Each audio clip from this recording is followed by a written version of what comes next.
Hello मेरे प्यारे बच्चों, क्या हाल चाल। बढ़िया साहब। तो कैसे हो मेरे बब्बर शेर और शेरनियों। उम्मीद करते हैं आप सभी एकदम मस्त होंगे, स्वस्थ होंगे और लाजवाब तरीके से तैयारी कर रहे होंगे।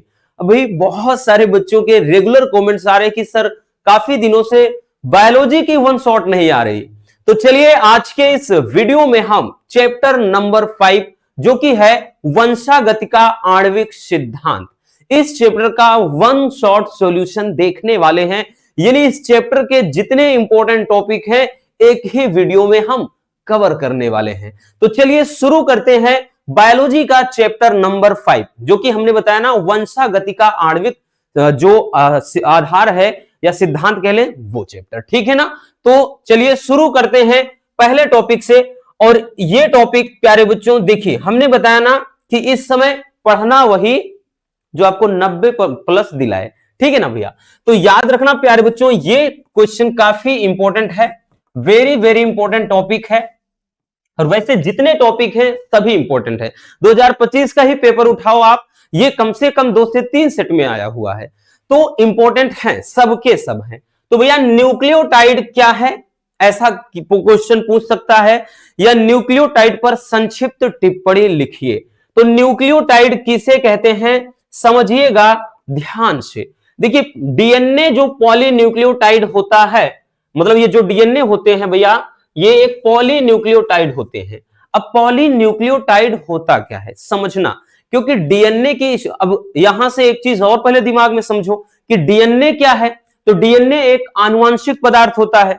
आनुवांशिक यानी समस्त जीवधारियों में डीएनए एक प्रमुख आनुवांशिक पदार्थ होता है।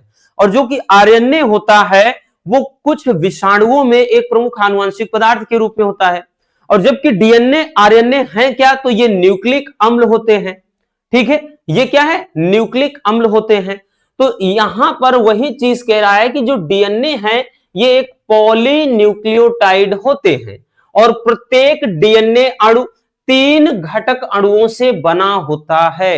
यानी प्रत्येक डीएनए अणु में 3 प्रमुख घटक होते हैं, ठीक है ना। 3 प्रमुख घटक होते हैं जिनमें एक अणु फास्फेट समूह का, एक अणु डीऑक्सीराइबोज शर्करा का तथा एक नाइट्रोजन क्षार का। मतलब जो 3 अणु होते हैं एक तो फास्फेट समूह होता है भैया। अभी जब इसका द्विकुंडलित वाटसन तथा क्रिक सिद्धांत बताएंगे बहुत अच्छे से समझाएंगे, ठीक है ना। एक फास्फेट अणु का, दूसरा होता है हमने बताया कि डीऑक्सीराइबोज शर्करा यानी डी शर्करा कह ले, ठीक है। और तीसरा जो होता है नाइट्रोजन बेस होते हैं यानी क्षार, ठीक है। कैसे क्षार, तो नाइट्रोजन क्षार। तो ये 3 प्रमुख घटक होते हैं डीएनए के। तो डीएनए में 3 अणु यानी डीएनए की स्ट्रक्चर 3 प्रमुख अणुओं से होती है जिसमें फास्फेट समूह, डीऑक्सीराइबोज शर्करा तथा नाइट्रोजन बेस यानी नाइट्रोजन क्षार शामिल होते हैं, ठीक बच्चों।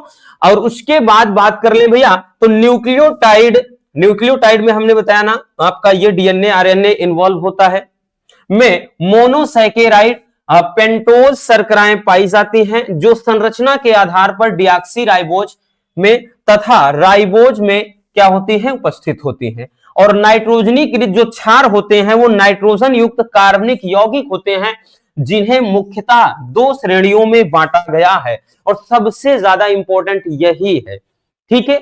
बस इतना समझना है मेरे प्यारे रसगुल्लों। यहां पे जो आपको लिखना है सबसे ज्यादा जरूरी है, जो बीच का पार्ट है आप लिखें या ना लिखें, लेकिन इतना लिखना कि डीएनए क्या है, डीऑक्सीराइबोज मतलब सॉरी डीएनए क्या है, पॉलीन्यूक्लियोटाइड होते हैं, ठीक है। कॉपी पेन लेकर बैठे हैं तो लिखना है कि डीएनए पॉलीन्यूक्लियोटाइड होते हैं। फिर डीएनए में 3 प्रमुख अणु होते हैं यानी 3 प्रमुख जो घटक होते हैं। कौन कौन सा, तो भैया पहला फास्फेट समूह, दूसरा डीऑक्सीराइबोज शर्करा, तीसरा नाइट्रोजन क्षार। फिर उसके बाद आप बीच वाला लिखें या ना लिखें, लेकिन इतना याद रखना यहां से भैया कि यहां से कि जो नाइट्रोजन क्षारक होते हैं, जो नाइट्रोजन क्षारक होते हैं इसमें मुख्यतः हम बात कर लें कार्बनिक यौगिक होते हैं जिन्हें 2 श्रेणियों में बांटा गया है। मतलब इन्हें 2 श्रेणी में वर्गीकृत किया गया है, क्योंकि क्वेश्चन यहीं से भी कई बार पूछा गया है कि नाइट्रोजन क्षार को किन दो श्रेणियों में विभाजित किया गया है, ठीक है, तो उन श्रेणियों का नाम लिखना होता है।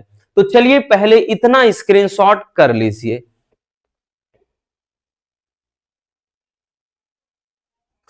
हो गया ना? चलिए भैया, अब यहां पे अब हम नाइट्रोजन क्षार में, अब इसकी जरूरत पड़ेगी बच्चों, बाद में इसकी जरूरत पड़ेगी, ठीक, इसलिए इसको अलग से भी हमने बताया ना, याद रखना। दो नाइट्रोजन क्षार श्रेणियां होती हैं, पहला होता है प्यूरीन, दूसरा पिरिमिडीन। अब देखिए प्यूरीन क्या होता है, जो प्यूरीन होता है इसमें कार्बन तथा नाइट्रोजन से बने दो चक्र होते हैं, और प्यूरीन के अंदर जो नाइट्रोजन क्षार होता है एडेनिन तथा ग्वानिन होते हैं, ठीक, क्योंकि आपको बता दे भैया, जो डीएनए होता है प्यारे बच्चों, डीएनए में जो क्षार होता है वो क्या होता है, एडेनिन होता है, ग्वानिन होता है, साइटोसिन होता है, थाइमिन होता है। और आरएनए में कौन कौन सा नाइट्रोजन क्षार होता है, तो इसमें एडेनिन होता है, ग्वानिन होता है, साइटोसिन होता है, और जहां थाइमिन है बबुआ, उसी के स्थान पे यूरेसिल हो जाता है। तो ये जो चार नाइट्रोजन क्षार होते हैं, इनको दो श्रेणियों में बांटा गया है। तो पहला प्यारे बच्चों प्यूरीन है, और प्यूरीन में भैया एडेनिन और ग्वानिन होते हैं, ठीक है, याद रखना, प्यूरीन के अंतर्गत एडेनिन होता है और ग्वानिन, इतना याद रखो, ठीक है। ऊपर की लाइन आप चाहे लिखिए चाहे ना लिखिए, कोई मतलब नहीं भैया, कोई दिक्कत नहीं, लेकिन इतना जरूर याद रखना प्यारे बच्चों कि प्यूरीन के अंदर आपका एडेनिन और ग्वानिन क्षार उपस्थित होता है। फिर उसके बाद आ जाता है पिरिमिडीन। अब पिरिमिडीन क्या होता है, इसमें कार्बन तथा नाइट्रोजन से बना केवल एक चक्र होता है, और इसमें थाइमिन होता है और यूरेसिल, क्योंकि इसमें थाइमिन यूरेसिल दोनों भैया, क्योंकि थाइमिन किसमें होता है, डीएनए में, यूरेसिल किसमें होता है, आरएनए में। तो इसमें एक या तो थाइमिन रहेगा, मतलब थाइमिन, और या यूरेसिल, और दूसरा वाला क्या होता है, ये साइटोसिन से जुड़ा होता है, ठीक है। तो इसमें नाइट्रोजन क्षार कौन से होंगे, थाइमिन या साइटोसिन कह सकते हैं, या यूरेसिल और साइटोसिन कह सकते हैं, और इसमें एडेनिन और ग्वानिन होगा। तो ये नाइट्रोजन क्षार होते हैं। तो वही चीज में लिखा है कि भैया थाइमिन या फिर यूरेसिल तथा साइटोसिन प्रमुख ये पिरिमिडीन होते हैं, ठीक। मतलब यही चीज हमने जो बताया कि जो साइटोसिन होता है डीएनए तथा आरएनए दोनों में मिलता है, जबकि थाइमिन जो होता है वो डीएनए में मिलता है, और यूरेसिल जो मतलब जो आरएनए में थाइमिन के स्थान पर यूरेसिल। अभी बताया ना कि तीन मिलते हैं, कौन कौन सा, एडेनिन, ग्वानिन, साइटोसिन, और एडेनिन, ग्वानिन, साइटोसिन ये तीनों मिलते हैं, ठीक है, चाहे वो डीएनए हो चाहे वो आरएनए हो। बस डीएनए में इसके जगह पर थाइमिन सार, मतलब ये सार कह रहे हैं, क्षार हो जाता है, और यहां पर यूरेसिल क्षार हो जाता है, बस इतना अंतर है, ठीक है ना, समझ में आ गया। तो बस अब यूं कह ले, जो फाइनल आपको लिखना है प्यारे बच्चों, बस इतना लिख देना है मेरे बब्बर शेर और शेरनियों। लास्ट में भैया केवल और केवल आपको लिखना है कि प्यूरीन क्षारक के अंतर्गत, प्यूरीन क्षारक के अंतर्गत ये लिख देना है कि एडेनिन तथा ग्वानिन क्षार आते हैं, बस इतना कुछ लिखने की जरूरत नहीं। और इसमें लिखना है कि पिरिमिडीन क्षारक के अंतर्गत यूरेसिल या थाइमिन तथा क्या होता है, साइटोसिन क्षारक उपस्थित होता है, बस इतना लिख देना है भैया, ठीक है। तो ये पूरा न्यूक्लियोटाइड का एक मतलब न्यूक्लियोटाइड के बारे में पूरा व्याख्या है, ठीक है ना। चलिए नोट कर लीजिए, हो गया भैया। आगे चलते हैं बच्चों,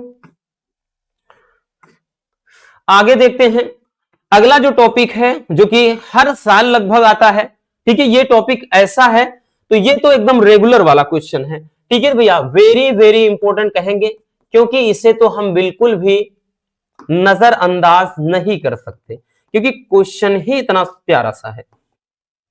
देखिए डीएनए की द्विकुंडलित संरचना का सचित्र वर्णन कीजिए। देखिए इसको हमने आपके चित्र वाले में भी बताया था कि सचित्र वर्णन भी आता है। तो डीएनए की द्विकुंडलित संरचना का जो सचित्र वर्णन है, तो यहां पे ध्यान से समझना, डीएनए की जो संरचना के बारे में, यानी द्विकुंडलित का मतलब डबल हेलिक्स यानी द्विरज्जुक या दो धागे, क्योंकि डीएनए में दो धागे होते हैं। ये पूरी स्ट्रक्चर किसने बताया था? वाटसन और क्रिक नामक वैज्ञानिक ने। वाटसन और क्रिक दो अलग अलग वैज्ञानिक हैं और इस उपलब्धि के लिए, इस खोज के लिए भैया इन्हें नोबेल पुरस्कार से भी सम्मानित किया गया था। ठीक है ना? तो चलिए देखते हैं तो इन्होंने क्या बताया। तो भैया वाटसन तथा क्रिक नामक वैज्ञानिक ने सन 1953 में, किसने? वाटसन और क्रिक, ठीक, डीएनए की द्विकुंडलित संरचना को प्रस्तुत किया और इन्होंने बताया कि भैया प्रत्येक डीएनए अणु 3 प्रमुख घटकों से बना होता है। इसके पहले हम घटक के बारे में जान भी चुके हैं, ठीक है, जिसमें पहला है डिऑक्सीराइबोस शर्करा, दूसरा है फास्फेट समूह, तीसरा है नाइट्रोजन क्षार। क्या है भैया? नाइट्रोजन क्षार। और वाटसन तथा क्रिक के अनुसार डीएनए की संरचना निम्न प्रकार से होती है। अब एक एक करके अच्छे से समझने चलना है। पहली चीज इन्होंने ये बताया, बच्चों कि डीएनए का प्रत्येक अणु 2 पॉलीन्यूक्लियोटाइड का बना होता है। किसका?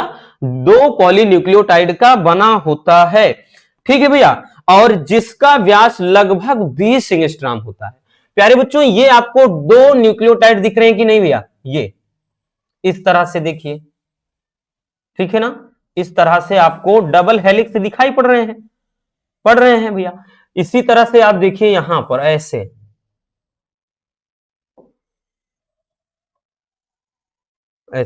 ये डबल हेलिक्स दिख रहा है ना। तो यहां पर इन्होंने यही बताया कि भैया कि ये 2 पॉलीन्यूक्लियोटाइड श्रृंखला का बना होता है डीएनए।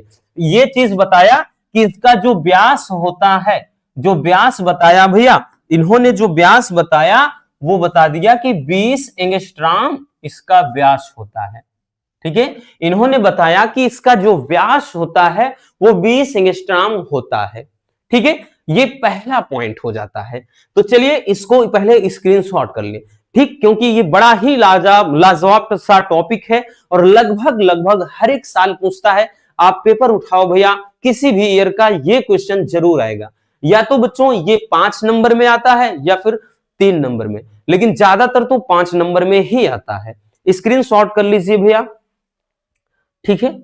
1 मिनट ये रहने देते हैं क्योंकि वो 20 एंगस्ट्रॉम है, समझिएगा, ठीक है। स्क्रीनशॉट कर लीजिए।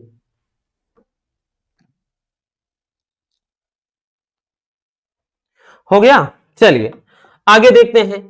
अब आगे इन्होंने क्या बताया डीएनए के बारे में।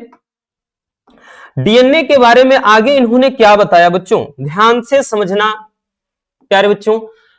अगला इन्होंने पॉइंट यह बताया कि प्रत्येक पॉलीन्यूक्लियोटाइड में फास्फेट तथा शर्करा समूह उपस्थित, मतलब एकांतर क्रम में जुड़े होते हैं। यानी प्रत्येक जो पॉलीन्यूक्लियोटाइड है इसमें भैया फास्फेट प्लस P+S लिख दे रहे हैं, बाकी फास्फेट का तो PO4 मतलब यहां पे होता है भैया, PO4 होता है, ठीक है। ये इसमें चार्ज होता है। तो यहां पे फास्फेट प्लस शर्करा, ठीक है। इधर भी आप P+S दर्शाइए, P+S दर्शा दीजिए ऐसे ही, ठीक है। और प्लस का यहां पे P+S इस तरह से, ठीक। फास्फेट प्लस शर्करा समूह क्या होते हैं, इसमें एकांतर क्रम में जुड़े होते हैं, ठीक है, इस तरह से। तो इन्होंने वही चीज बताया कि इसमें प्रत्येक जो पॉलीन्यूक्लियोटाइड श्रृंखला होती है इसमें फास्फेट प्लस शर्करा समूह क्या होते हैं भैया, एकांतर क्रम में जुड़े होते हैं। और फास्फेट समूह का एक तरफ की शर्करा के 5' कार्बन से, यानी एक तरफ से क्या होता है भैया, ये 5' कार्बन से, जैसे इस तरफ से ये 5' कार्बन से जुड़ा हुआ है, तो दूसरी तरफ से ये 3' कार्बन से जुड़ा होता है। तो दूसरी तरफ से भैया ये क्या होता है, 3' कार्बन से जुड़ा होगा, ठीक है। अगर ये 3' कार्बन से जुड़ा है तो ये 5' कार्बन से जुड़ा होगा। ये क्या हो गया भैया, दूसरा पॉइंट। ठीक है बच्चों, ये दूसरा पॉइंट हो जाएगा। अब तीसरे पॉइंट में क्या बताया गया, आसान लग रहा है ना भैया, कोई भी डिफिकल्ट टॉपिक नहीं है प्यारे बच्चों। तीसरे पॉइंट में वाटसन और क्रिक ने बताया कि दोनों पॉलीन्यूक्लियोटाइड जो श्रृंखला है वो नाइट्रोजन क्षार द्वारा जुड़े होते हैं। किसके द्वारा, नाइट्रोजन क्षार के द्वारा, जिसमें एडेनिन थायमीन के साथ हाइड्रोजन के द्विबंध से जुड़ा होता है। कौन सा, एडेनिन थायमीन के साथ। और ग्वानिन जो होता है वो साइटोसिन के साथ हाइड्रोजन के ट्रिपल बॉन्ड से जुड़ा होता है। बहुत प्यारा सा लॉजिक है, समझना मेरे बब्बर शेर और शेरनियों। देखिए बीच में आपको ये जो बैगनी रंग की, हरे रंग की, नीली रंग की पट्टी दिखाई पड़ रही है ना, तो इसमें बताया ये जा रहा है भैया कि इसमें जैसे मान लेते हैं ये एडेनिन है, तो एडेनिन डबल बॉन्ड के साथ किसके साथ, थायमीन के साथ। फिर उसके बाद जो ग्वानिन है, जैसे मान लेते हैं ग्वानिन है साइटोसिन के साथ, ठीक, किसके साथ, साइटोसिन के साथ ट्रिपल बॉन्ड में जुड़ेगा। ठीक है, ये बताया गया ट्रिपल बॉन्ड में जुड़ेगा। इसी तरह से जैसे यहां पे ये भैया मानेंगे एडेनिन थायमीन के साथ द्विबंध। ठीक है, फिर उसके बाद ये ग्वानिन साइटोसिन के साथ ट्रिपल बॉन्ड, फिर उसके बाद वही थायमीन एडेनिन के साथ डबल बॉन्ड, और ये फिर हो जाएगा ग्वानिन, मतलब ये साइटोसिन, आगे पीछे करके लिखेंगे, ग्वानिन के साथ ट्रिपल बॉन्ड। ठीक है, इस तरह से ऐसे पूरे जुड़ते हुए चले आते हैं। ठीक है, ये बहुत जरूरी है बच्चों याद रखना कि जो एडेनिन होगा वो डबल बॉन्ड में थायमीन के साथ जुड़ जाता है, और जो ग्वानिन होगा साइटोसिन के साथ ट्रिपल बॉन्ड में जुड़ा होता है, यानी जो नाइट्रोजन क्षार। क्योंकि बच्चों जो नाइट्रोजन क्षार होते हैं, ठीक, ये जो डीएनए की स्ट्रक्चर होती है इस तरह से, इनके बीच में ये जुड़े होते हैं प्यारे बच्चों। ठीक, ये क्या है, नाइट्रोजन क्षार ही तो होते हैं भैया, ये नाइट्रोजन क्षार ही होते हैं। इसमें एडेनिन, ग्वानिन, साइटोसिन, थायमीन होता है डीएनए में, और ये हाइड्रोजन बंध के द्वारा जुड़े होते हैं। तो वही कह रहा है, एडेनिन थायमीन के साथ द्विबंध से और ग्वानिन साइटोसिन के साथ ट्रिपल बॉन्ड से जुड़ा होता है। ठीक है भैया, आई बात समझ में। चलिए बच्चों आगे चलते हैं, आगे चलते हैं भैया। अगला पॉइंट क्या बताया गया इसमें, अगला पॉइंट बच्चों, अगला पॉइंट ये बताया गया, अगला पॉइंट बताया गया कि डीएनए अणु में 10 नाइट्रोजन क्षार के बीच की जो दूरी होती है वो लगभग 34 एंगस्ट्रॉम होती है। तो भैया यहां पर चलिए काउंट कर लेते हैं। क्या बताया गया कि जो 10 नाइट्रोजन क्षार होते हैं उनके बीच की दूरी लगभग 34 एंगस्ट्रॉम। तो जैसे कहीं से भी उठा लो, यहीं से हम ले लेते हैं, जैसे 1 2, ठीक है ना, ये कितना 1 2, एक दिख रहा है यहां, 3 4 5 6 7 8 9 10, यहां तक की, यानी यहां से लेकर के भैया कहां तक की, यहां तक की। ठीक है ना, यहीं तक था कि नहीं भैया, एक मिनट फिर से थोड़ा देख लेते हैं काउंटिंग, यहां से शायद यहीं तक की है, यानी 1 2 3 4 5 6 7 8 9 10, हाँ यही। इसके बीच की जो दूरी होगी ना भैया वो 34 एंगस्ट्रॉम, कितनी, 34 एंगस्ट्रॉम होगी। यानी दो नाइट्रोजन क्षार के बीच की दूरी निकालना हो लगभग 3.4 एंगस्ट्रॉम होगा। तो ये भी एक पॉइंट हो जाता है इसमें कि यहां पर क्या है, 10 नाइट्रोजन क्षार के बीच की दूरी 34 एंगस्ट्रॉम हो जाती है। तो ये हो जाता है डीएनए का द्विकुंडलित संरचना, जो कि बहुत सिंपल है। ठीक है ना आसान भैया, कुछ भी डिफिकल्ट लगा नहीं ना बबुआ, बिना मतलब का परेशान होते हो। अगर हम हैं आसान तरीके से आपको बताएंगे, टेंशन नहीं लेना। चलिए जल्दी से स्क्रीनशॉट कर लीजिए।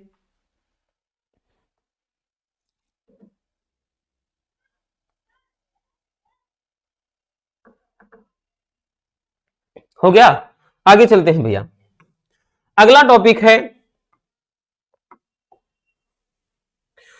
अगला टॉपिक है भैया आपका कि डीएनए अणु की संरचना में 4 गैफ का नियम। यह भी बहुत इंपॉर्टेंट है, छोटा सा टॉपिक है। 4 गाफ का नियम आ जाए, चाहे 4 गैफ का नियम पूछे, बात एक ही है, वही चीज है कि 4 गाफ कहे या 4 गैफ कहे। अब देखिए 4 गाफ का नियम क्या होता है डीएनए की संरचना को लेकर के। भाई डीएनए की अणु की संरचना तो आपने देख लिया, तो चारगाफ के नियम के अनुसार, जो चारगाफ का नियम है वो ये कहता है, इसमें भी पॉइंट किससे समझेंगे भाई, इसमें कुछ जो नियम है उनको पॉइंट में डिवाइड कर दिया गया है यहां पर, कि पहला पॉइंट कि डीएनए अणु में प्यूरिन तथा पिरिमिडीन क्षार बराबर होते हैं। क्या होते हैं भैया? प्यूरिन तथा पिरिमिडीन। यानी पहला चीज इन्होंने ये बताया कि इसमें जो प्यूरिन होता है वो बराबर किसके होता है? तो पिरिडीन के, ठीक है, पिरिमिडीन के। प्यूरिन तथा पिरिमिडीन बराबर होता है। अब प्यूरिन में नाइट्रोजन क्षार कौन कौन से होते हैं भैया? तो आपको बताया गया था एडेनिन प्लस ग्वानिन। भैया प्यूरिन में क्या था? एडेनिन था और प्लस का ग्वानिन था, और इसमें चाहे वही अब थायमिन है और प्लस का साइटोसिन है। तो इसमें यही चीज बताया गया भैया कि इसमें एडेनिन प्लस ग्वानिन, साइटोसिन और थायमिन, क्योंकि ये डीएनए के बारे में चल रहा है। अगर यही आरएनए होता तो इधर यूरेसिल क्षार हो जाता, प्लस साइटोसिन था। तो अब समझ में आ गया ना कि हमने जो न्यूक्लियोटाइड सबसे पहले बताया है कि उसका बेनिफिट क्या है। तो पहला चीज यही है कि डीएनए अणु में प्यूरिन व पिरिमिडीन क्षार समान मात्रा में होते हैं, यानी प्यूरिन की मात्रा पिरिमिडीन के बराबर होती है। और इस पे न्यूमेरिकल भी कभी कभार बन जाता है कि बोल देगा डीएनए अणु में संरचना में तो एडेनिन की मात्रा इतनी है, तो ग्वानिन मतलब साइटोसिन की कितना होगा या थायमिन की कितना होगा, ऐसे पूछ लेता है।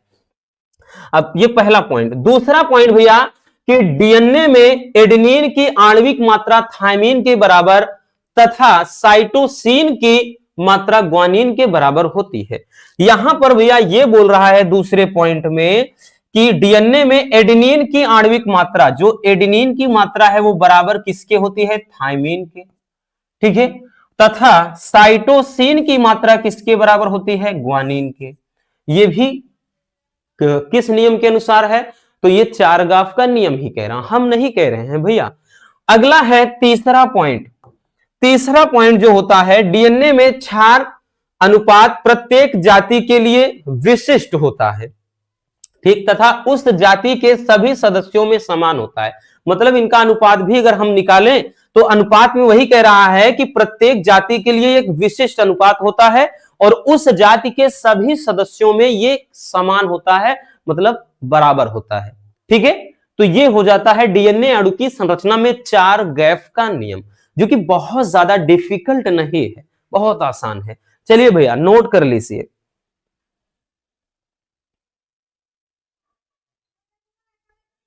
हो गया, चलिए आगे चलते हैं। अगला टॉपिक है कि आरएनए क्या है, यानी कार्य के आधार पर आरएनए कितने प्रकार का होता है, इसका वर्णन करना है। प्यारे बच्चों ये भी बहुत ज्यादा इंपॉर्टेंट है और हर साल पूछा जाने वाला टॉपिक है, क्योंकि आरएनए हमने बताया ना, ये ऐसा क्वेश्चन है कि जो रेगुलर पूछा जाता है। यहां से शॉर्ट में भी क्वेश्चन, एक नंबर में भी क्वेश्चन पूछ सकता है, ठीक है, याद रखना भैया। आपका 3 नंबर वाले में पूछता है, ठीक, और पूरा का पूरा भैया अभी सब जो मिलाकर पूछ लिया जाए तो लॉन्ग यानी 5 नंबर में भी बन सकता है। इसलिए याद रखना कि हर जगह से यहां ये क्वेश्चन इंपॉर्टेंट बन ही जाता है। तो देखिए कार्य के आधार पर, यानी आरएनए जो कार्य करता है, तो कार्य के आधार पर आरएनए को 3 भागों में बांटा गया है। सबसे पहले आरएनए जान लेते हैं है क्या। तो ये अधिक अणुभार वाली एक पॉलीन्यूक्लियोटाइड से मिलकर बना हुआ होता है, ठीक है, और इसकी जो संरचना है डीएनए से भिन्न होती है। अब भिन्न कैसे होती है, यानी इसकी संरचना डीएनए से अलग होती है। कैसे होती है? तो इसमें डीऑक्सीराइबोज शर्करा के स्थान पर राइबोज शर्करा होती है बबुआ, तथा थायमीन क्षार के स्थान पर यूरेसिल क्षार होता है। यही अंतर होता है भाई। डीएनए का फुल फॉर्म ही होता है डीऑक्सीराइबोज। देखिए डीएनए क्या होता है? डीऑक्सीराइबोज न्यूक्लिक एसिड, और राइबोज मतलब इसका आरएनए का क्या होता है? राइबोज मतलब क्या है? मतलब राइबोज न्यूक्लिक एसिड होता है। तो यहां पर वही चीज है कि भैया डीएनए और आरएनए में भैया संरचना में अलग कैसे है? तो मतलब जो डीएनए होता है उसमें डीऑक्सी शर्करा होती है, और आरएनए में तो यहां पे राइबोज शर्करा होती है। और डीएनए में बताया गया कि थायमिन क्षार होता है, आरएनए में बताया गया कि यूरेसिल क्षार होता है। ठीक, अब तो समझ में आ गया होगा। तो वही चीज कह रहा है कि इसमें डिऑक्सी राइबोज शर्करा के स्थान पर राइबोज शर्करा होती है और जो थायमिन क्षार होता है उसके जगह पर यूरेसिल क्षार होता है। अब चलिए जान लेते हैं इसके प्रकार कि इसके प्रकार क्या है भैया, इसे कितने भागों में वर्गीकृत किया गया है कार्य के आधार पर। तो कार्य के आधार पर प्यारे बच्चों इसे तीन प्रकार तीन प्रकार से बांटा गया है कार्य के आधार पर। तीन रूपों में भैया वो कौन कौन से रूप हैं? तो सबसे पहले है आरआरएनए। ऐसा क्वेश्चन शॉर्ट में पूछ लेता है, आरआरएनए का मतलब क्या है, इसका कार्य लिखिए। तो आरआरएनए, आर का मतलब राइबोसोमल आरएनए, आरआरएनए का मतलब राइबोसोमल आरएनए। अब राइबोसोमल आरएनए होता क्या है? तो ये आरएनए के संरचनात्मक अणु होते हैं, यानी जो आरएनए होता है तो आरएनए के निर्माण में सबसे बड़ा योगदान इन्हीं का होता है। ये कुल आरएनए का 80% भाग होता है। तो भैया कुल आरएनए का अगर पूरा जो आरएनए होता है तो उसकी संरचना में 80% आरआरएनए ही हो जाएगा। तो समझ सकते हैं कि भैया ये क्या है, उसके संरचनात्मक अणु है, यानी पूरा का पूरा लगभग अणु यही बना ही देते हैं।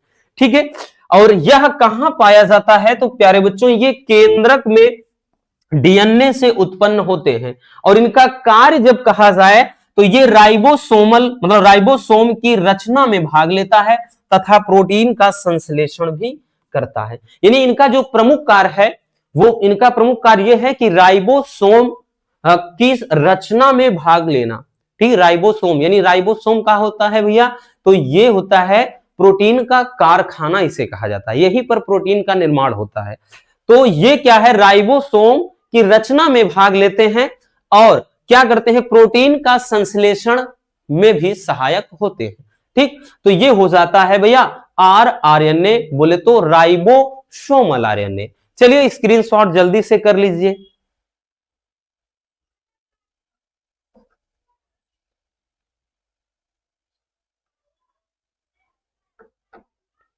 हो गया, आगे चलते हैं। अब भैया अगला है टीआरएनए। भाई आरआरएनए हो गया। अब टीआरएनए क्या है? टी का मतलब क्या होता है भैया? टी का मतलब ट्रांसफर। ठीक है, और आरएनए, ये ट्रांसफर का मतलब क्या होता है भाई? किसी का ट्रांसफर कर दिया जाए, यानी उसका स्थानांतरण कर दिया जाए, यानी एक जगह से दूसरी जगह पहुंचा दिया जाए। तो भैया वही चीज है। अब टीआरएनए क्या होता है बच्चों? ये कोशिका की कुल आरएनए का 15 से 18%, यानी 80% तो आरआरएनए होता है, बाकी बचे हुए भाग में 15 से 18% तक तो टीआरएनए होता है। और जो आरआरएनए था वो केंद्रक में भाई पाया जाता है, और ये क्या होता है, कोशिका द्रव्य में पाया जाता है। और उसमें क्या काम था? राइबोसोम की रचना करना और प्रोटीन संश्लेषण। और ये क्या है, विभिन्न प्रकार के एमिनो अम्ल के अणुओं को पकड़कर राइबोसोम पर लाते हैं। ठीक है, ये हो जाता है टीआरएनए। उसके बाद जो तीसरा है प्यारे बच्चों वो है एमआरएनए। एम का मतलब मैसेंजर, मैसेंजर मतलब संदेशवाहक, मैसेज को भाई पहुंचाने वाले एक जगह से दूसरे। तो एम जो आरएनए होता है, मैसेंजर मतलब संदेशवाहक, है ना, चिट्ठी ना कोई संदेश। और उसके बाद देखिए इसमें होता क्या है भैया कि ये कुल आरएनए का 3 से 5% भाग होता है। तो भैया क्योंकि अगर आप देखें तो 80% में 80% अगर पहला होता है, यानी क्या कहते हैं आरआरएनए 15 से 18% ये हो जाएगा, बाकी बचा खुचा 3 से 5% ये आपका एमआरएनए होता है। ठीक है, और इसका जो निर्माण होता है वो कोशिका के डीएनए सांचे पर होता है और ये केंद्रक से आदेश लेकर राइबोसोम पर प्रोटीन बनाता है। तो सबके कार्य बहुत ज्यादा जरूरी है भैया। ठीक है, कितना मात्रा होता है और क्या कार्य है ये सबसे ज्यादा जरूरी है इसमें। ठीक है, और वैसे भी बहुत ज्यादा लेंदी है नहीं, तो सब आसानी से आप याद कर सकते हैं। इसीलिए बता रहे ना भैया कि आपको हमारे टॉपिक में पूरा एकदम क्वेश्चन बैंक से अलग मिलेगा और एकदम सिंपल लैंग्वेज में मिलेगा बच्चों, घबराने की जरूरत है नहीं। ठीक है भैया, बस थोड़ा यही दिक्कत हो जाता है कि हेल्थ कभी कभार अगर खराब हो जाती है तो हम खुद परेशान हो जाते हैं भैया, क्योंकि अकेले इतना कुछ मैनेज करना आसान काम नहीं है। चलिए नोट कर लीजिए बबुआ।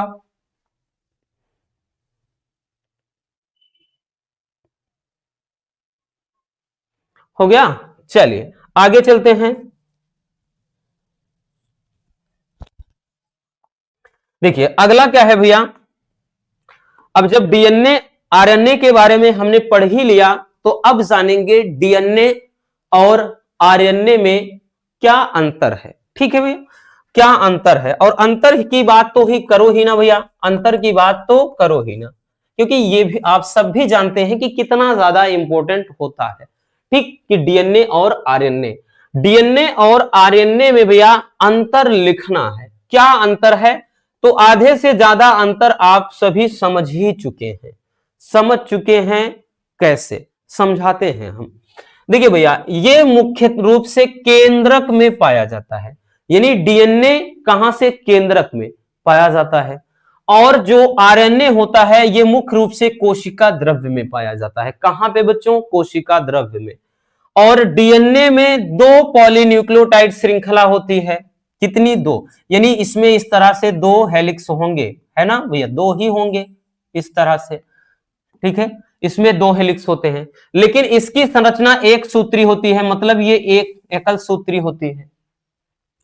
और जो इसमें क्या होता है डीएनए में, इसमें डीऑक्सीराइबोस शर्करा होती है, अभी बार बार इस पर चर्चा कर रहे हैं, और इसमें क्या है, राइबोस शर्करा होती है भैया।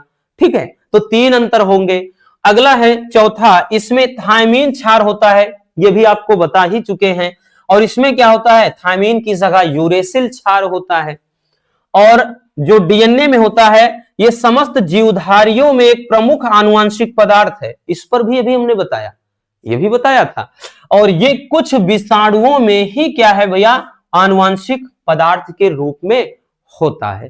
ठीक, और ये भाई बात कर लें और भी इसके हैं, जैसा ये लाखों न्यूक्लियोटाइड से बना होता है, ये हजारों न्यूक्लियोटाइड से बना होता है।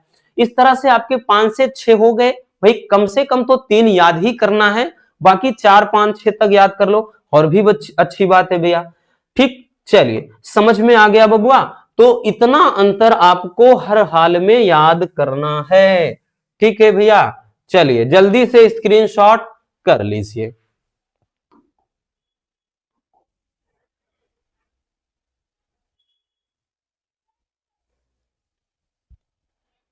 हो गया भैया, आगे चलते हैं। अगला टॉपिक जो कि ये भी बहुत ज्यादा इंपॉर्टेंट टॉपिक है, 1 मिनट भाई तब तक हम पानी पी ले।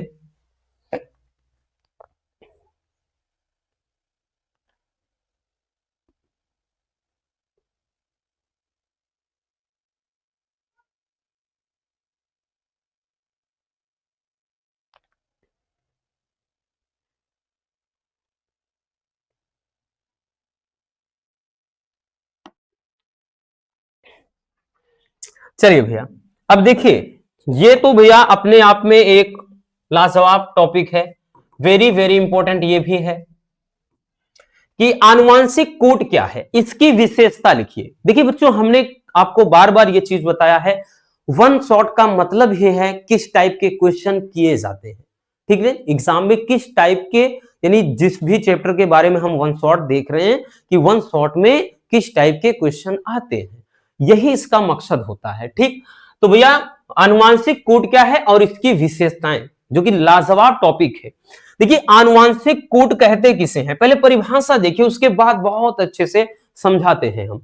तो आनुवांशिक कोड नाइट्रोजन क्षारकों या नाइट्रोजन क्षारों का वह अनुक्रम होता है जिसमें प्रोटीन अणु के संश्लेषण की सूचना उपस्थित होती है, और 3 न्यूक्लियोटाइड का, या फिर देखिए इसको ऐसे भी मतलब समझते हैं, इसमें कोडोन वगैरह होते हैं, तो कोडोन क्या है उसको जानते हैं कि 3 न्यूक्लियोटाइड का वह समूह अनुक्रम जो किसी विशिष्ट एमिनो अम्ल का निर्माण करता है उसे कोडोन कहते हैं। क्या बोलते हैं भैया, कोडोन कहते हैं। ठीक, क्योंकि हमें समझने की जरूरत यह है कि इसमें जैसे डीएनए अणु के बारे में ले लें, जैसे डीएनए के लिए ही ले लेते हैं, डीएनए के लिए, और इसमें क्षार मतलब जो क्षार होते हैं कौन कौन सा, ये क्षार होंगे। तो इन क्षारकों को कंट्रोल करने के लिए भाई यूं कह लें कि 64 कूट होंगे इन पे, और इस तरह से ये 20 एमिनो एसिड को इनको संश्लेषित यानी 20 एमिनो एसिड करेगा। ठीक है भैया, यही क्या होता है, पूरा सिस्टम होता है आनुवांशिक कूट में।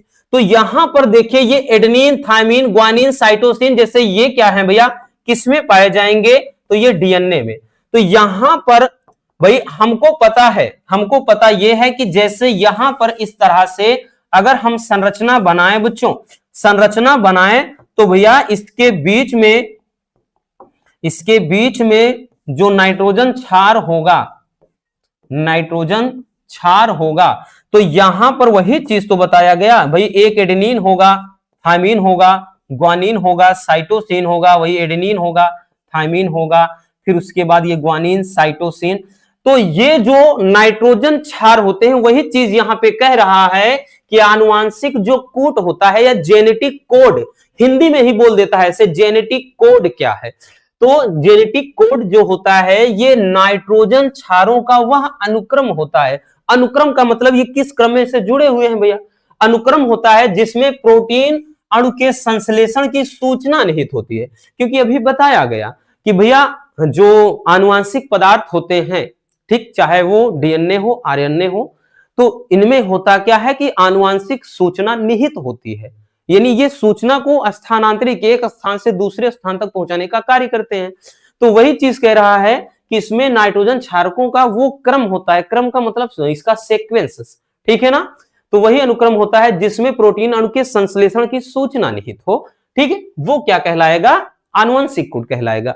फिर इसमें बताया गया कि 3 न्यूक्लियोटाइड का वह समूह अनुक्रम जो किसी विशिष्ट एमिनो अम्ल का, जैसे इसमें 3-3-3-3 ऐसे चलता है, ये त्रिक होते हैं, पूछा जाता है कभी कभार क्वेश्चन में कि इनकी प्रमुख जो क्या है विशेषता है कि ये ट्रिपल होते हैं। तो वही चीज कि 3 न्यूक्लियोटाइड का वह समूह अनुक्रम जो किसी विशिष्ट एमिनो अम्ल का क्या करता है भैया, निर्माण करता है, उसे कोडोन कहते हैं। तो यहां पर हमने बताया ना कि इस तरह से ये 64 कूट, फिर इनको क्या है कोडित करने के लिए 20 एमिनो एसिड। तो वही चीज बाकी आगे देखते हैं कि आनुवांशिक कूट की जो खोज है वो क्या, नीरेनबर्ग तथा मथाई, कहीं कि मेथाई लिखा होता है, तो किसने किया, नीरेनबर्ग तथा मथाई नामक वैज्ञानिक ने किया। ठीक, तो ये आनुवांशिक कूट के बारे में है। लेकिन सबसे ज्यादा जो जरूरी है बच्चों वो है विशेषता, क्योंकि विशेषता बहुत ज्यादा पूछता है, ठीक है ना। तो चलिए विशेषता में देखते हैं। विशेषता में भैया समझेंगे, विशेषता के अंतर्गत पहला कि आनुवांशिक कूट त्रिक होता है, अभी बताया ना बच्चों ये ट्रिपल होता है, ठीक है, 3-3 करके चलता है। अगला है कि जैसे AUG यानी एडेनिन और यूरेसिल ग्वानिन तथा GUG यानी ग्वानिन उसके बाद यूरेसिल ग्वानिन, ये प्रारंभिक कोडोन होते हैं। ये दोनों क्या हैं, प्रारंभिक कोडोन हैं। जबकि UAA यानी यहां पर यूरेसिल एडेनिन एडेनिन तथा UGA ये क्या होते हैं, यानी यूरेसिल ग्वानिन एडेनिन, ये समापन कोडोन है। कभी बहुविकल्पी में पूछता है। तो ये क्या है भैया, प्रारंभिक कोडोन, ये क्या है प्यारे बच्चों, समापन कोडोन, ठीक है ना, प्रारंभिक और समापन कोडोन। और एक चीज ये भी ध्यान देना, क्या चीज ध्यान देना है, पहले इतना स्क्रीनशॉट कर लो फिर बताते हैं। हो गया।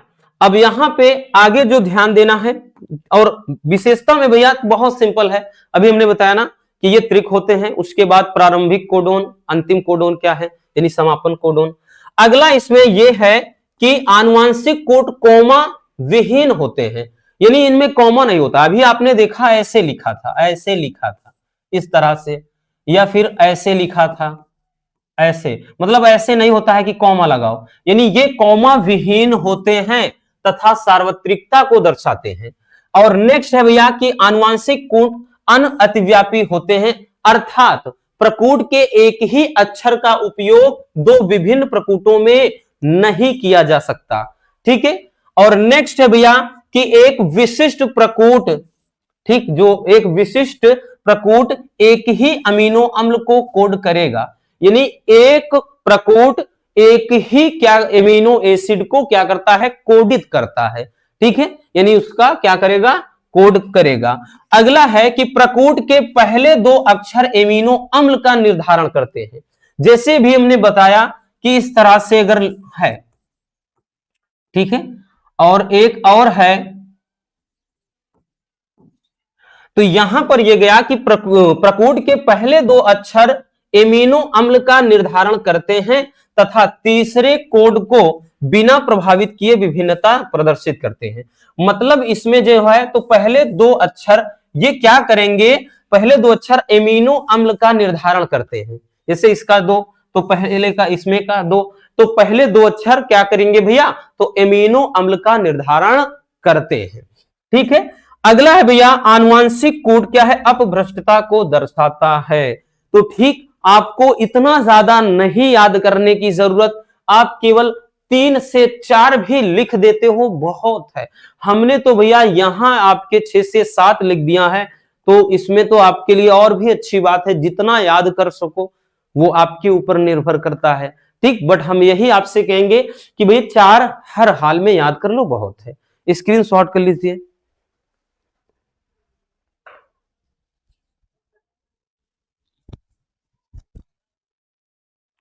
हो गया भैया, चलिए आगे चलते हैं बच्चों। अब अगले टॉपिक के बारे में बात कर लें। ये भी अपने आप में बहुत बहुत बहुत लाजवाब सा टॉपिक है। भाई सांसों की जरूरत है जैसे जिंदगी के लिए, इस टॉपिक की जरूरत है वैसे पेपर के लिए। जी हाँ बच्चों, बिल्कुल ये बात सही है, क्योंकि इसके बारे में कहने की जरूरत नहीं है। आप प्रीवियस ईयर के क्वेश्चन पेपर को उठाइए हर साल, भाई कभी कभार हो जाए वो बात की बात, नहीं तो ये 2 नंबर मतलब 2 सेट में 3 सेट में रेगुलर पूछा जाता है, क्योंकि ये टॉपिक ही इतना ज्यादा इंपॉर्टेंट है, याद रखना। ठीक, टॉपिक है हमारा कि मानव जीनोम परियोजना क्या है, इसकी विशेषता लिखिए। बहुत लाजवाब है, फिर से बोल देते हैं। अब देखिएगा, पहले समझते हैं कि मानव जीनोम परियोजना है क्या। तो पहले समझ लो कि मानव जीनोम परियोजना या एक ऐसी परियोजना होती है जिसमें मानव जीनोम के बारे में स्टडी किया जाता है। जीनोम शब्द क्या है, जीनोम का मतलब ये आनुवांशिक पदार्थ के बारे में। अब आनुवांशिक पदार्थ का मतलब डीएनए और आरएनए, तो डीएनए और आरएनए का ये पूरा एक सेट होता है जिसके द्वारा किसी भी जीव के निर्माण में जो पूरा क्या है सूचनाएं निहित होती हैं।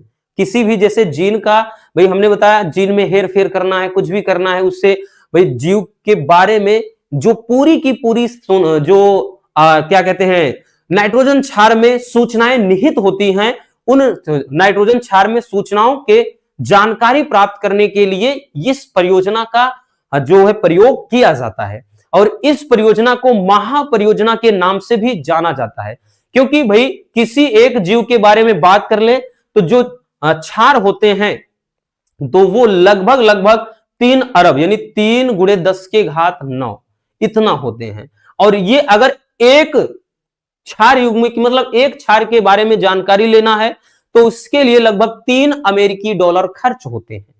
$3 अमेरिकी खर्च होते हैं, लगभग लगभग 250 रुपए से ज्यादा प्रेजेंट टाइम में। ठीक है, और बाकी अगर देखें पूरी जानकारी अगर लेना है तो भैया कितना जाएगा, मतलब बहुत पैसा जाएगा। ठीक है ना, बहुत पैसा, यानी 9 बिलियन से मतलब 9 बिलियन से भी ज्यादा लग सकता है। अब ये इसीलिए एक महापरियोजना, एक बहुत बड़ी परियोजना, और इसकी सही सही जानकारी अगर लेने के लिए कोई मतलब जैसे जानकारी के बारे में लिखना है तो 3000 से ज्यादा किताबें छप जाएंगी। ठीक है ना, तो ये होता है मानव जीनोम परियोजना।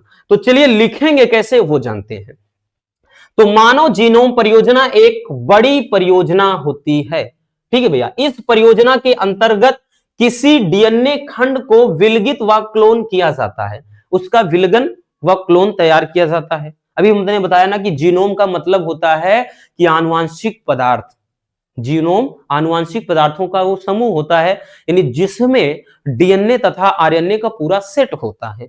ठीक है, और इस परियोजना का जो प्रमुख उद्देश्य है वो मानव जीनोम के अनुक्रम का, यानी उसमें बताया ना जैसे डीएनए का जो सेट होता है या आरएनए का सेट होता है उसके सीक्वेंस का पता लगाना इसका उद्देश्य है। इस परियोजना को महापरियोजना भी कहा जाता है। और मानव जीनोम में लगभग कितने क्षार युग्म होते हैं भैया? 3 × 10 के घात, यहां 0 लिखा है, 3 × 10 के घात 9, 3 × 10 के घात 9 क्षार युग्म मिलते हैं। और ठीक है, याद रखना इतने। और प्रति क्षार के अनुक्रम को अगर जाना जाए तो भैया इसके लिए $3 खर्च होंगे। और इस प्रकार पूरी परियोजना जानने के लिए लगभग $9 बिलियन खर्च होंगे। ठीक है, और यह परियोजना इतनी लंबी है कि एक मानव कोशिका में डीएनए सूचनाओं को संकलित करने के लिए, यानी डीएनए की सूचनाओं को इकट्ठा करने के लिए लगभग 3300 क्या है किताबों की आवश्यकता हो सकती है। ठीक है भैया, इतनी किताबें छप जाएंगी, याद रखना, इतनी बड़ी परियोजना है। तो चलिए यहां पर इसको जल्दी से भैया स्क्रीनशॉट कर लीजिए बच्चों।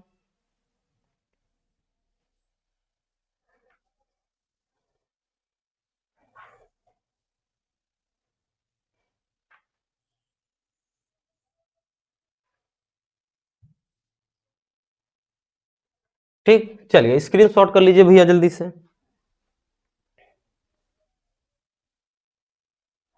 हो गया बच्चों, आगे चलते हैं भैया। आगे देखते हैं कि मानव जीनोम की विशेषता क्या है। भाई जीनोम को समझ लिया, अब विशेषता भी जानना जरूरी है। मानव जीनोम की विशेषताओं में बात कर लें बच्चों। पहला कि मानव जीनोम में 3 × 10 के घात, यहां 0 क्यों लिखा है, बार बार समझाना पड़ेगा पीपीटी वालों को। 3 × 10 के घात 9, 3 × 10 के घात 9 क्षार युग्म मिलते हैं, ये तो भैया बता ही चुके हैं। दूसरा है प्यारे बच्चों, जीनोम की संख्या 30,000 है, जीनोम की संख्या। और लगभग सभी लोगों में मिलने वाले न्यूक्लियोटाइड क्षार क्या होते हैं भैया? वो समान होते हैं। ठीक, अगला है कि खोजी गई 50 से अधिक जीन में जीन के कार्य के बारे में जानकारी प्राप्त है अब तक।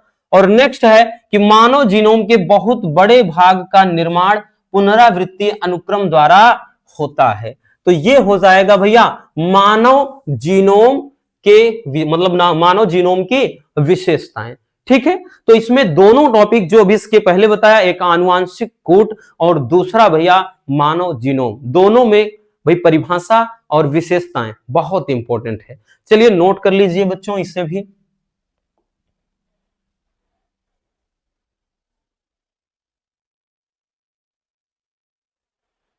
हो गया भैया, आगे चलते हैं।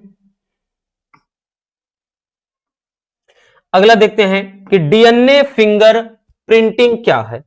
डीएनए फिंगर प्रिंटिंग ये भी अपने आप में बहुत बहुत बहुत इंपॉर्टेंट टॉपिक है। डीएनए फिंगर प्रिंटिंग क्या होता है पहले इसको जान लेते हैं, फिर अच्छे से समझने का प्रयास करते हैं। डीएनए फिंगर प्रिंटिंग एक ऐसी तकनीक है, पूछा जाता है कि डीएनए फिंगर प्रिंटिंग क्या है और इसका उपयोग कहां होता है। तो डीएनए फिंगर प्रिंटिंग एक ऐसी तकनीक है जिसमें किसी क्या है, जैसे बोलते हैं ना कि खूनी, बलात्कारी, फिर उसके बाद यूं कह सकते हैं कोई अपराधी, ठीक, पैतृत्व तो यानी किसी माता पिता के बारे में जानकारी लेनी है, संतान किसका संतान है, इनके माता पिता कौन है, इन सभी का पता लगाने के लिए इस विधि का या इस तकनीक का प्रयोग किया जाता है। किसका? डीएनए फिंगर प्रिंटिंग का। इसमें कई प्रोसेस चलते हैं। जैसे पहला क्या होता है, जैसे सीआईडी वगैरह में आपने देखा होगा, तो इसमें प्रोसेस ये चलता है कि भैया सबसे पहले डीएनए को कलेक्ट करना, डीएनए को कलेक्ट करना। तो डीएनए को कलेक्ट किया जाता है, फिर उसके बाद उसको क्या है, फिर उसको क्या कहते हैं, जैसे गर्म किया जाता है। अब गर्म करने के बाद उसको क्या है, फिर सुखाया जाता है। सुखाने के बाद थोड़ा उसके जो जिलेटिन होती है, और यूं कहने कि बफर विलियन में, मतलब रात भर बफर विलियन पर रख देते हैं। फिर रखने के बाद उसके क्या करते हैं, तब जाकर के वो पूरा मतलब जल विद्युत कण संचलन, ये जो विधि होती है, फिर उसके बाद जाकर के सस्पेक्ट से डीएनए को मिलाया जाता है। ये पूरा का पूरा प्रोसेस होता है इसके अंतर्गत। और इस विधि को सर्वप्रथम एलेक जेफ्रे नामक वैज्ञानिक ने खोजा था। ठीक है, चलिए भैया तो देख लेते हैं लिखेंगे कैसे बच्चों कि डीएनए फिंगरप्रिंटिंग एक ऐसी तकनीक है जिसके द्वारा किसी खूनी, बलात्कारी, अपराधी तथा पैतृक की पहचान की जाती है। पैतृक मतलब वही इनके माता पिता कौन है। और इस तकनीक में किसी व्यक्ति के डीएनए में पाए जाने वाले विभिन्नताओं का पता लगाया जाता है। ठीक, और इस तकनीक के बारे में सर्वप्रथम एलेक जेफ्रे नामक वैज्ञानिक ने पता लगाया था। और डीएनए फिंगरप्रिंटिंग के लिए व्यक्ति के रुधिर, लार, बाल, वीर्य, योनि द्रव या अन्य पदार्थों से डीएनए को लेते हैं। यही तो होता है ना, जहां पर कोई कांड होता है, जहां पर कोई घटना हुई हो, तो वहां पर देखो कि भाई उठाते क्या है, भाई ब्लड वगैरह के सैंपल्स रहते हैं, लार यानी लार से भी पता चल जाएगा, जो बाल हो गए उनसे भी पता चलता है, जो स्पर्म हो गया फिर या योनि द्रव, इन सभी से क्या है डीएनए, मतलब इन सभी पदार्थों से डीएनए को कलेक्ट करते हैं और तथा इसी प्रकार दूसरे व्यक्ति का भी डीएनए लेते हैं। ठीक, जैसे भाई हमने बताया ना कि कोई घटना हो गई है और उसके बाद वहां पर जो भी अपराध हुआ है तो उसमें जिसपे कोई सस्पेक्ट हो कि हाँ इसने अपराध किया है तो उस व्यक्ति के भी डीएनए को लिया जाता है और वहां जो सैंपल मिला है उसको मिलाते हैं। तो वही चीज होता है कि इनसे डीएनए लेते हैं और उसके बाद दूसरे व्यक्ति का भी डीएनए लिया जाता है, फिर उसमें समानता या असमानता क्या है वो चीज लैब में मिलाया जाता है। इसी आधार पर, ठीक है, या इसी के द्वारा क्या होता है डीएनए मैच करवाया जाता है, जिससे क्या है भैया पूरी जांच प्रक्रिया पूर्ण हो जाती है। तो ये हो जाता है क्या चीज, डीएनए फिंगरप्रिंटिंग तकनीक। ये काफी ज्यादा ये भी इंपॉर्टेंट है, नजरअंदाज मत करना। 2024 में ये 3-3 सेट में देखने को मिला था, कभी कभार ऐसा ही हो जाता है, आएगा तो 3 सेट 4 सेट में। ठीक, ऐसा आईवीएफ वाला जैसा पूछा था, तो ऐसे ये भी टॉपिक बहुत लाजवाब है। चलिए स्क्रीनशॉट कर लीजिए।